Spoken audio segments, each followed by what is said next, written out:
many people are living under such high level of sensory overload that they don't understand why when something very small sets them off. I understand that rest should equal restoration.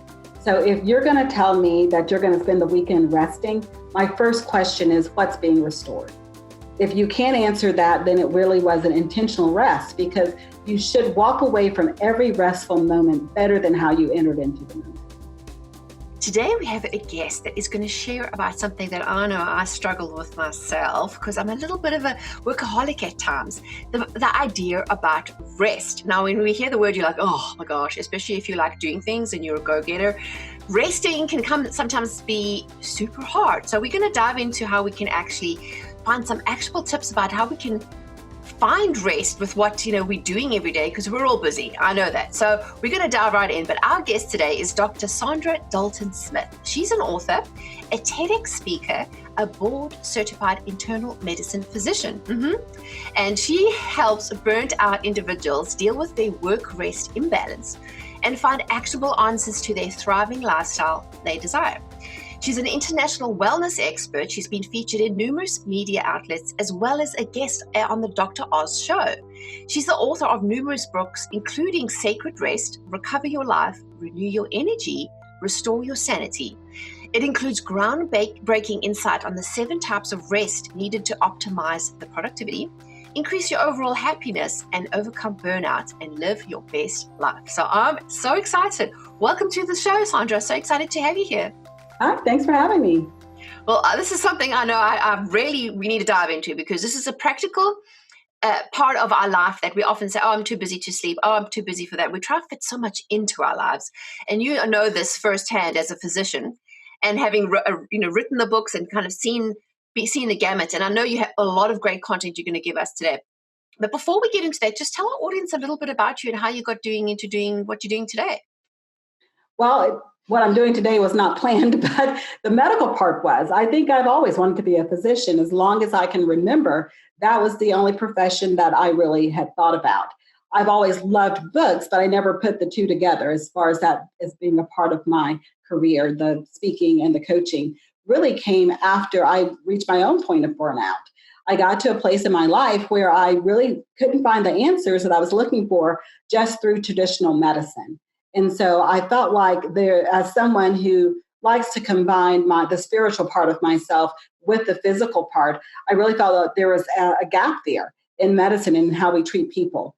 We were really focused on getting the physical aspect down, and we were moving more into the mental, the psychological, but there was this gap between combining all three, the mind, body, and the spirit.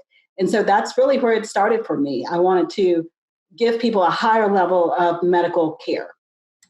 And definitely, I mean, as a woman of faith, we know, you can't walk this life separating parts of yourself. Your mind and your body and your soul are all connected, which is great, which is why I love what you're doing and how you're really infusing that.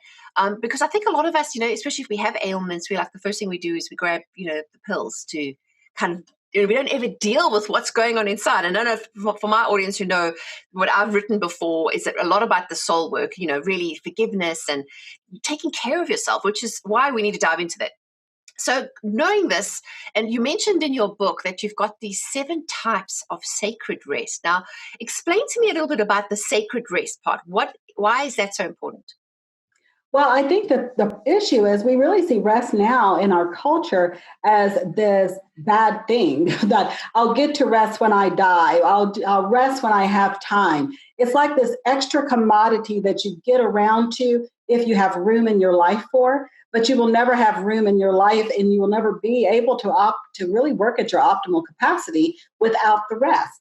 And so often I see people who have great potential burn out and not able to fully use their potential because they refuse the rest. And to me, that's the part that's sacred about it. It's a command, even all the way back through the 10 commandments. So we're commanded to rest from the very beginning. But I think even more important than that is that as believers, if we look at really how rest was first introduced within just the paradigm of living, man and animals were created on the 6th day. On the 7th day, it says God rested in Genesis. You don't even see man working until the 2nd chapter. So we always go at work and rest from the mindset of, I need to work to earn my rest. Or even if we look at from the very beginning, we're made to really work from a place of rest.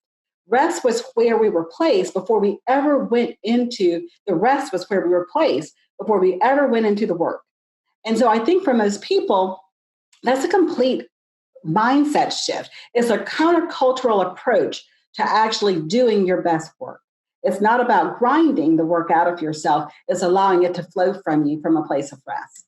So kind of like the hustle till you drop, or, the struggle is real. And, it's kind of like we wear that as a badge. I think it'd be almost like a sense of pride, like, hey, I'm so busy and I'm doing all these things and I'm worrying myself out, as if we're meant to be proud of ourselves for that. But I know, I'll admit, I went through this process about 3 years ago. I wasn't very kind to myself. I just kept pushing and pushing and pushing. And with a combination of a business failure, my mother-in-law passing away from cancer, and a child who was having severe mental illness, my body packed in. I couldn't move. I couldn't get out of bed for like 6 weeks. I was just very depressed and sad. I didn't have an appetite. And I was like, what the heck is going on with me? But it's like, didn't see the signs, right? I wasn't taking care of myself. Like, as you said, I'll get to rest later. Like, that's for people who don't have time, Mm-hmm. So how do we take that? It's kind of like you said, the mental shift, like in the moment, because I know we say the word rest, and sometimes when I say, like even my husband says to me, yeah, you need a rest, and I'll insert eye roll. Like when, right? How does that practically break down in our lives? Like what actionable tips could you help the audience? Well, I think the first thing is to realize that rest is not just one big thing that you have to go after. I think that's why so many people feel like rest fails them. They look at rest and in their head, they flip that to mean sleep. So they think I'm tired, so I must just need more sleep. And so they try that, or they try laying around watching Netflix for 8 hours on the weekend, or just sitting doing nothing for a short season of period. And they say rest didn't work for me. I tried it. But what they're not understanding is they're calling something rest that truly isn't rest. The key thought process that most people have to flip in their head is that rest should equal restoration. And so it's restoration in one of the 7 areas where we tend to pour ourselves out. And those areas include the physical, the mental, and the spiritual. Those are the 3 most people are well familiar with. And then the other 4 are the emotional, the social, the sensory, and the creative. And those are the ones that most people are lacking in because they have never associated them as a place that they could need rest. So they never even pursue or intentionally try to get rest in those areas. So that's an interesting concept. So like, let's just take one, for example, you mentioned creativity, which is like, interesting. I never thought about it that way. How would that break down into, resting in creativity? Because for me, creativity means action and doing things like, oh, I have an idea for a book, or, I have an idea of this project I want to do. So I've got to get busy doing stuff. How do you rest in your creativity? Yes, I'm glad you brought that point up because that's the thing. People who are creative, not just with books and with art and with music, but who are creative mentally, who are innovative, who are forerunners, who are on the cutting edge of their business industry as entrepreneurs, they are creatively using energy. And so because they are using energy, logic suggests that you can be drained in that area. So then the question arises, how do you pour back in? How do you restore the energy creatively that you are using? And that's what creative rest is restoring that energy. And so that could look like for someone, you may even be someone who've experienced this, going outside in nature, being around bodies of water. It's really allowing art and beauty to inspire and awaken something inside of you. That is what creative rest looks like. And so for some, it's natural experience, going to the mountains and they get motivated and inspired, going to the beach, and all of a sudden they get this kind of energy that comes back where they feel inspired. For others, it could be listening to beautiful music. For someone else, it could be going to the theater. For others, it could be walking around a museum. Someone else, it could be looking at architecture from the outside, not even going inside the building. It's whatever's inspiring you to want to produce more in the world, to give more of yourself, because that's really what creativity is. It's how we give of ourselves. It's how we take our unique experiences, our unique gifts and talents, and then we sculpt them into whatever it is our offering is to the world. And then we give it back to the world. But we first have to let something be awakened inside of us for that to even bloom into something that we can give. So I like what you said, you have to fill it up. If we had to think of ourselves as a bucket, right? Especially when we're in that situation in life, whether you're a busy mom and you're an entrepreneur, you feel like you're giving, giving, giving. And I know I have this problem too, is that you get to that stage where you don't take the time to keep filling it. So eventually when you get to the bottom of the barrel, then everything, the toys fall off the bus, like the rest goes, your moods go, your relationships get affected. And I love how you say that it's not actually, well, we say it's rest, but like even like going to the theater, like I didn't think of it that way, but it's like, oh, I'll get inspired. I'll go watch the Nutcracker Ballet. I'm like, I was just thinking, and it's kind of like that shower experience. You're standing in the shower and you're not actually thinking, and all of a sudden you have this light bulb moment. They should make a pen that actually you can write in the shower, I tell you.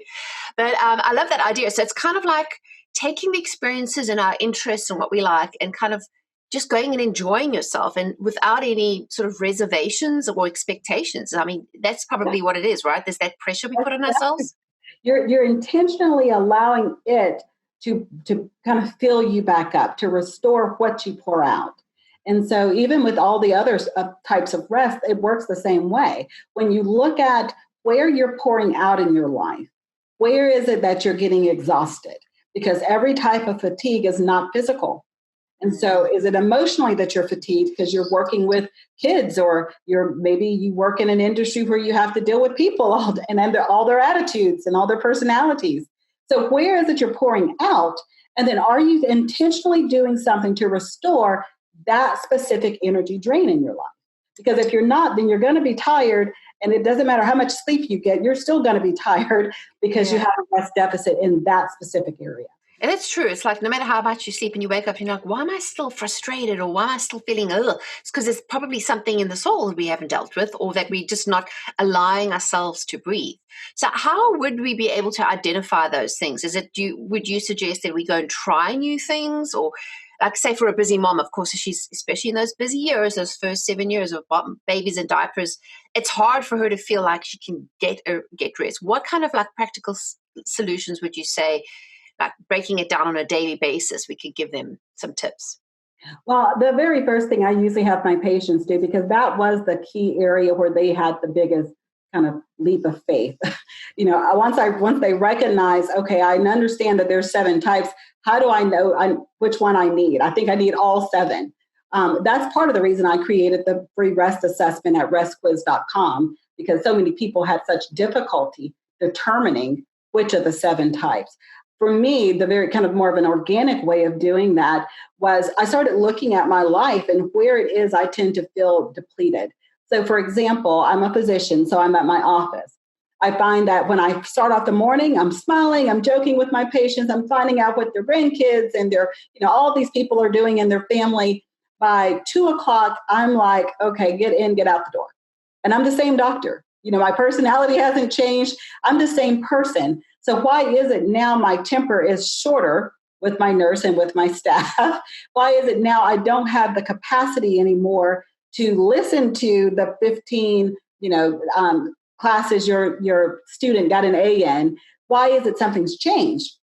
What's changed is my capacity for compassion has been drained. And I've done nothing in between the morning and the evening to help restore that back up. And so what I had to start doing was being very practical in that I'm pouring out in people's lives all day. And unless I'm very intentional, I will go months without allowing myself to be poured back into.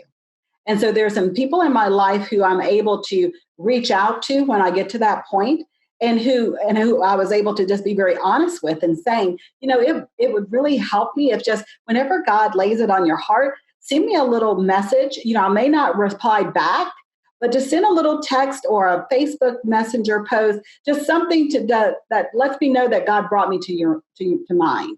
And when I started asking a few people to do that, what I find is it seems like on the days when I am getting the most drained emotionally with people, I'll look down at my cell phone at lunch and there'll be a little text that says, hey, sis, just letting you know I was praying for you today. God sees you and loves you, and so do I.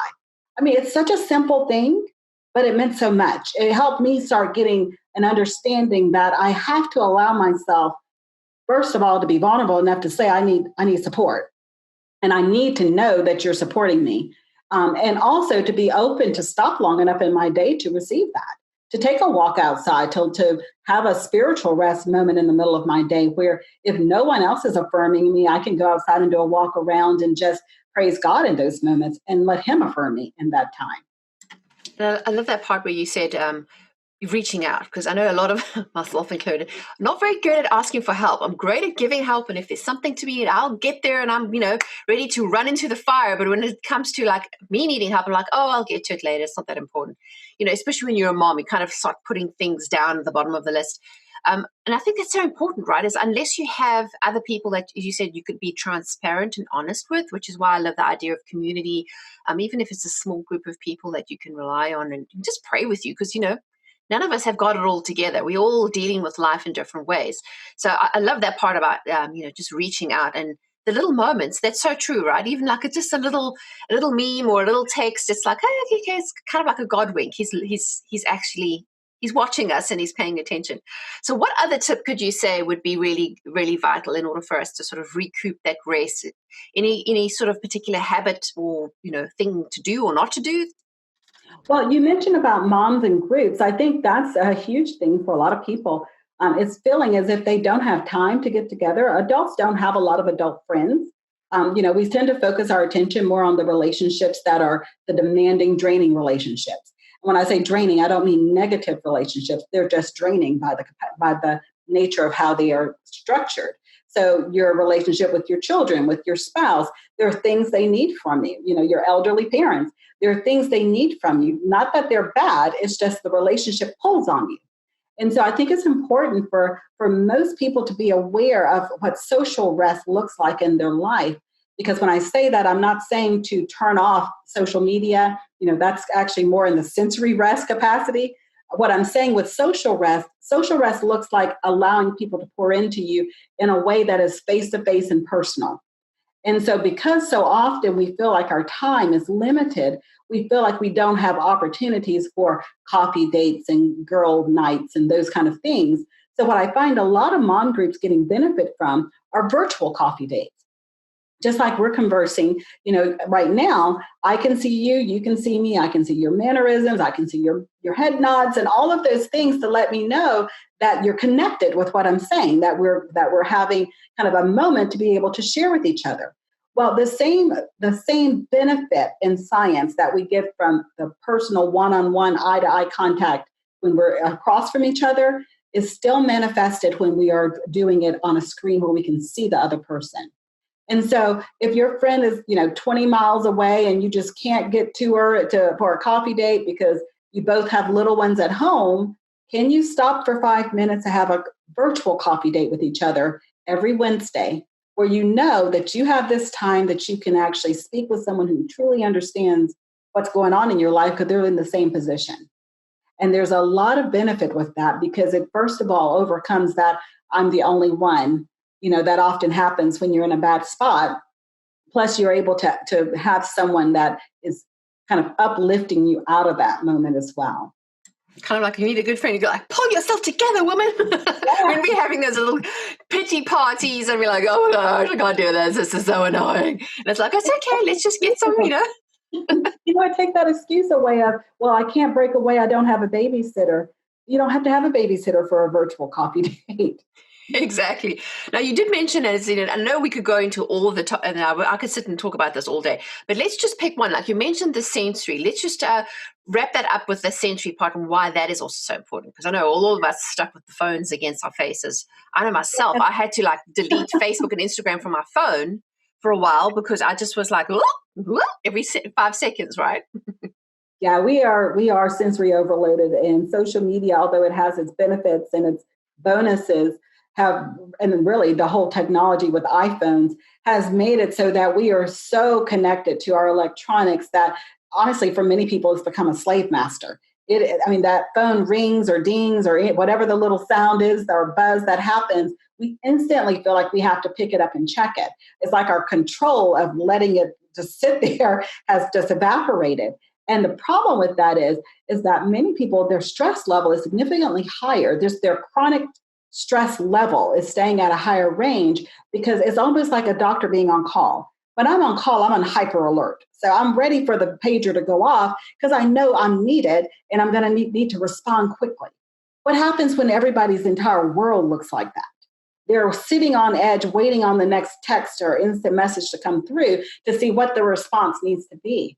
And it just creates this kind of chronic toxicity that people are living with. And the problem with that is many people are living under such high level of sensory overload that they don't understand why when something very small sets them off.